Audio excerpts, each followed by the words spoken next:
Hey, what's going on guys? Today I'm going to be doing my out-of-box review for the Premium-Bandai HGUC Crossbone Gundam X1 Kai. Now, as I said in the unboxing video, I believe the reason that I particularly got this kit was because I knew that between the different versions of the Crossbone that we have and that we're maybe going to have with possibly the X2, X3, whatever other releases we might possibly get in the future, that this would be the one that I want because this one basically comes with everything that the regular Crossbone X1 comes with, but this one comes with a few more accessories, and I think the price was maybe a couple $100 more, so it wasn't really a big issue for me to just go ahead and say that this was the one that I wanted. I will say this thing comes with an ungodly amount of accessories. There's way more accessories than you would ever need for this kit, so don't really know why I thought I should go for the one that has more accessories, because even just the standard kit will have a lot, but this one has even more. We'll go over all of those as quickly as possible.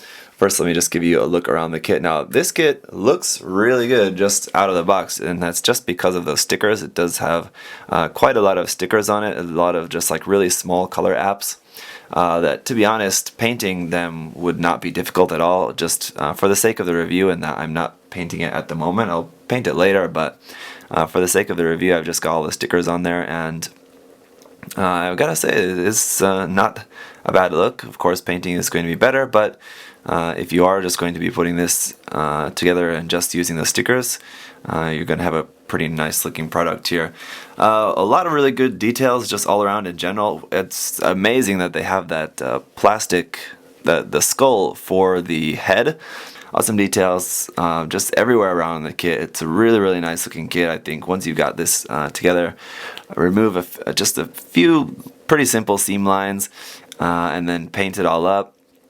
It's going to be a really great looking kit, even in 1/144 scale. So if you wanted to get a really nice looking crossbone and maybe don't want to spend that much for the master grade, you can definitely get some really nice results out of the high grade here. And like I said, we've got about 1,000,001 accessories, so not going to be any shortage there.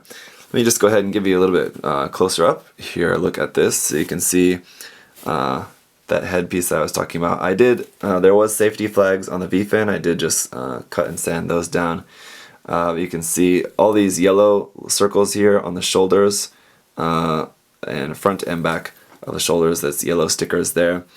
For the Vulcans here in the chest, that's actually yellow little stickers that you just press on the front of there.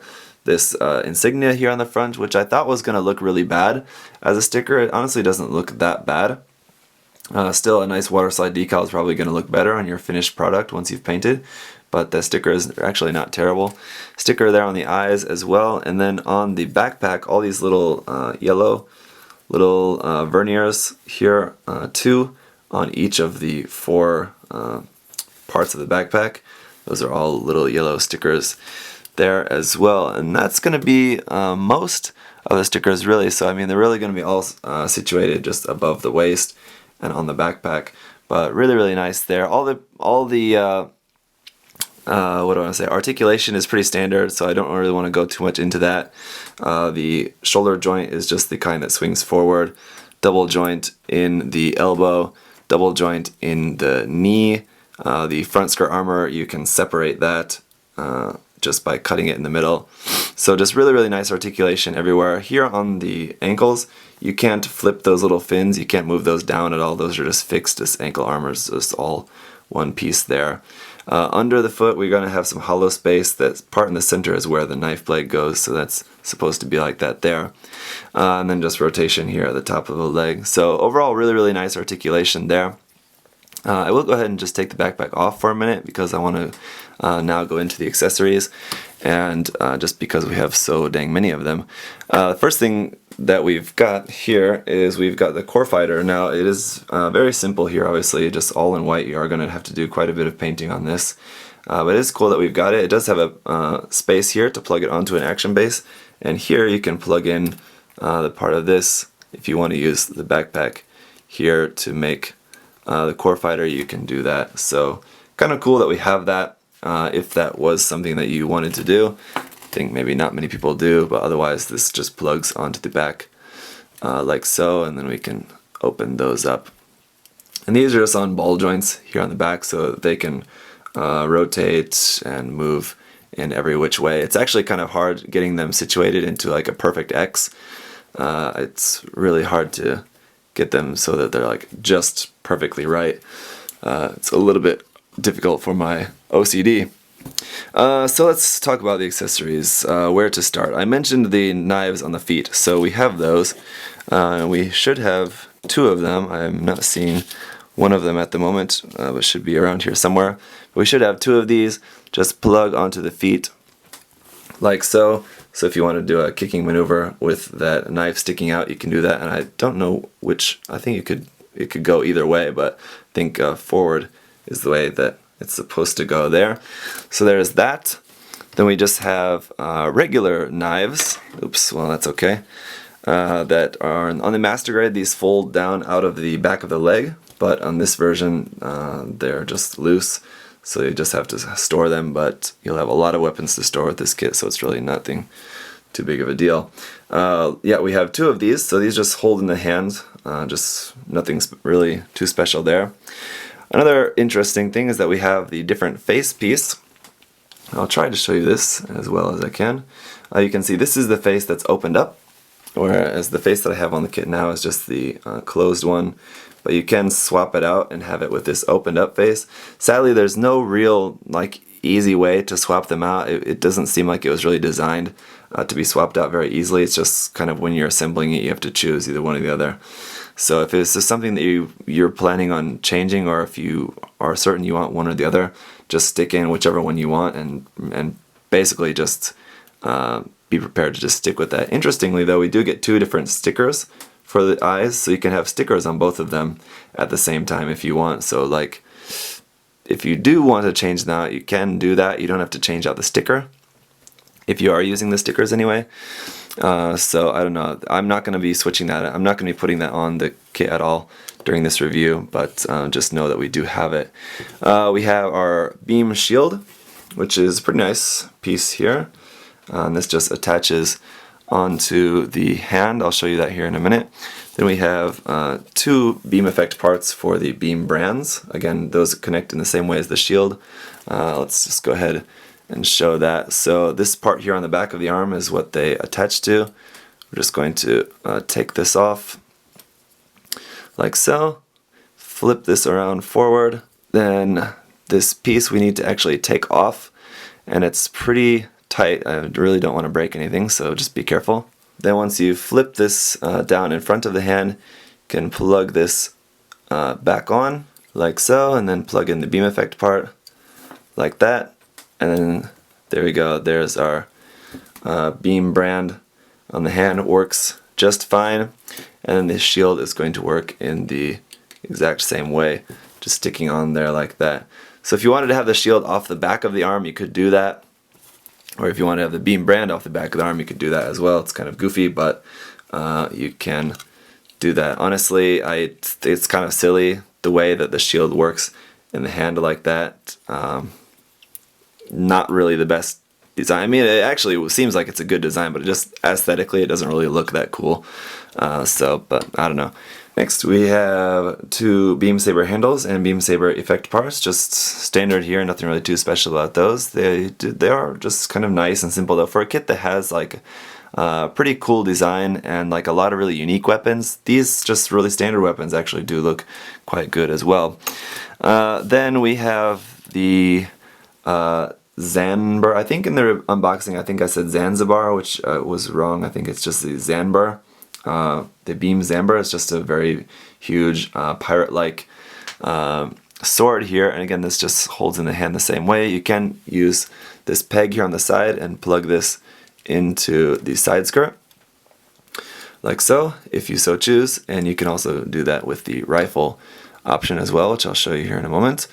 Again, that's just going to fall backwards. Then we also have the Buster gun. This one does have a small green sticker there for the camera, but just really basic here. We actually have dedicated hands for holding this. Let me show you here. They look like this, and as you can see, the white part, the white back of the hand feeds through the hand to make a peg on the inside. So that's kind of cool. It should make it so that holding these is going to be not difficult at all. So you can just have that holding it like so, and it's going to work really, really well. And that does have, you can see a peg hole on the left and right side. We do have the same hand for the left side as well, so it's nice that we have that option. You can do it however you want, so that's pretty cool. Then we can, of course, connect these two together. Fold this gun down, fold that up, and then just connect the two like so. And then here's our Zamber Buster rifle, I believe it's called, something like that. Anyway, and then this is going to be held in the hand. We do have a different hand as well that has a bent wrist like that, so it's just going to make holding these a little bit easier. We do have to take this hand apart to be able to hold it in there, just because of the way how this on the back has this part on the back. Of course, that'd be in the way of the arm if you try to hold this just with just the regular holding hand. So you do need to use this special hand when holding the rifle like this. So then the connection point, the ball joint for the wrist is just off to the side like that. Then we can plug it in with no problem. So that's in like that. The problem is that with that, it's going to be holding it off to the side. It's not going to be straight. Not bad, but if you wanted to have it like actually firing straight without coming apart at the waist, just try to give you a quick little pose here. If you want to have it firing straight, it's not going to be actually holding the rifle straight. So it's not great, but there's really not a whole lot you can do with that just because of the design. So that's it for the regular accessories. Now let's talk about the new accessories for this. What makes this kit unique from the regular one? So for the front, we have these here. These are anchors. I think they're called like scissor anchors or something like that. So I think these can be used for attack as well, of course, but it can also just be used for just anchoring onto mobile suits or ships or any whatever. What you have to do is basically just take off the front armor, front skirt armor, then plug this in, then back onto the kit, and there you go. And these wires are really quite nice, really nice thick wires. So like moving these around, you're not going to have any problem keeping these in some really nice poses. So really cool there. It basically just turns the front skirts of the Gundam into anchors for latching onto stuff, or like I said again, for attack. Now if you wanted to use just one side and not the other, this piece, as you may have just saw, is just one piece here, but like just the regular front skirt armor, what you can do, you can just cut that apart here in the center and make it a left and right side. I'm not sure, just because of how small this is. It should be stable enough, but I'm not quite entirely sure. So until I'm sure that I really want to do that, I'm going to hold off on cutting mine. But it should work without any problem. So if you want to have like one regular skirt, one skirt armor just normal, and the other one using the anchor, you can do that. It should work just fine. As you can see here, I'll just show you the underside of this. This wire just feeds through. Really nicely designed, actually. Just feeds through a hole, and then it's just kind of stuck underneath this part, and it's a really nice and secure hold on that. So that's really cool, definitely. And then the back skirt on this Gundam is different as well, because we've got different things here. The back skirt is different from the standard kit, slightly, very, very slightly, because we also have these weapons as well. These are called the screw whips. Basically, this part is meant to pull out of the back skirt armor. It doesn't here, but the design is what it's meant to do. These parts pull out of the back skirt, and then we've got this part with this cool little piece here on the end. Again, like the Master Grade, if I remember correctly, has same thing, but screw whip. This gauge of wire is actually a little bit thinner, so it's not going to be as thick as the ones for the front skirt. But this one you can just hold in the hands, and we you just saw, we have two of these, so you can do it in both hands if you want. This just going to hold in the hand to just be a weapon like this. So that's all. Just really simple and cool. Again, definitely going to be some painting required. The end of that's supposed to be gray, but just a cool little weapon for, again, I guess it was like grabbing something or like latching onto something or used for attack. I don't know exactly what that does, but it's a cool, interesting weapon. Then finally, the last thing we have is this cape. Now in the unboxing you saw I was very, very disappointed that this is just like a thin piece of plastic and not actual cloth. I haven't put this on yet because I wanted to share that moment with you guys, so you could get reaction in real time to see how I'm going to react to how this actually goes on. One thing that I did forget to mention here on the top of the shoulder armor, that blue part, that's another blue sticker there. This is like all white, and then just you cover up part of it with a blue sticker. So, alright, well, never mind. I actually tried to record myself doing that, but it was just way too difficult to try to do while like reaching around the camera. I had to get close and really try to do that. Anyway, it was not the easiest thing to do, and I gotta say, while it's not the worst, this is definitely not the best. Really disappointed that this is not an actual piece of cloth, but like I said, at the very least it's a template to just buy some cloth and then just cut my own piece, because this is just not gonna work.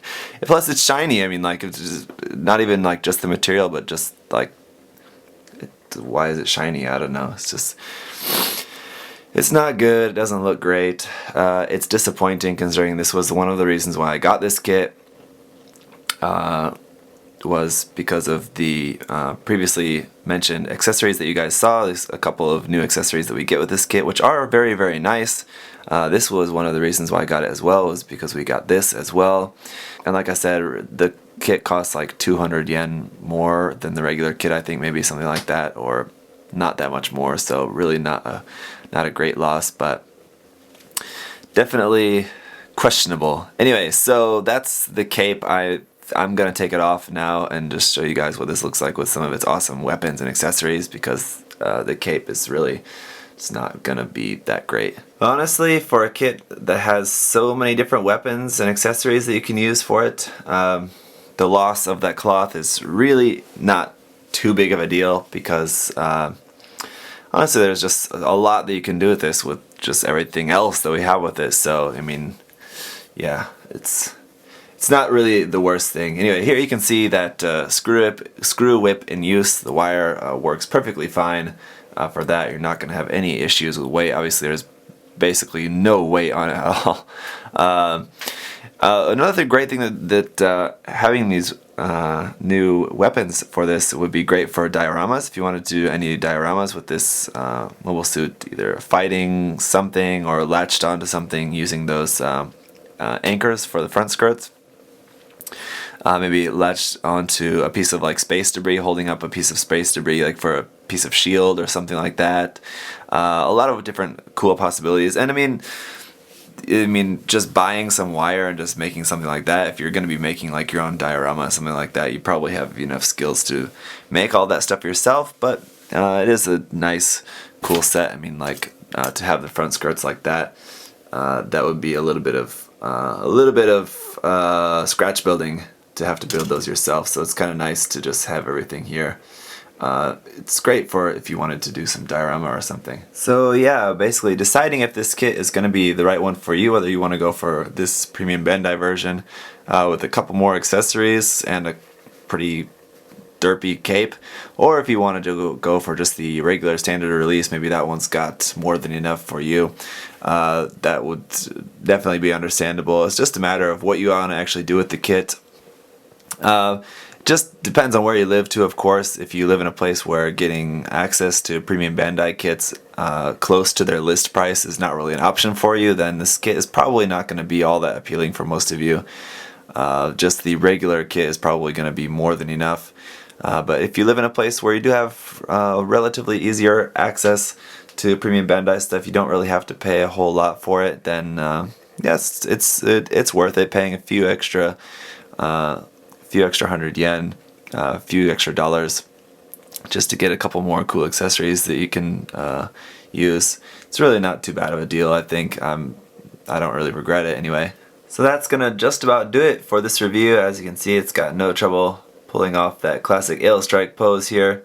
I was just kind of had a thought that you don't really, if you want to use the shield on the arm there, you don't have to rotate that part, the back of the arm, you don't have to rotate it all the way up to in front of the hand. You can just sort of do it like this, where it's only sort of like half out the way it's supposed to be.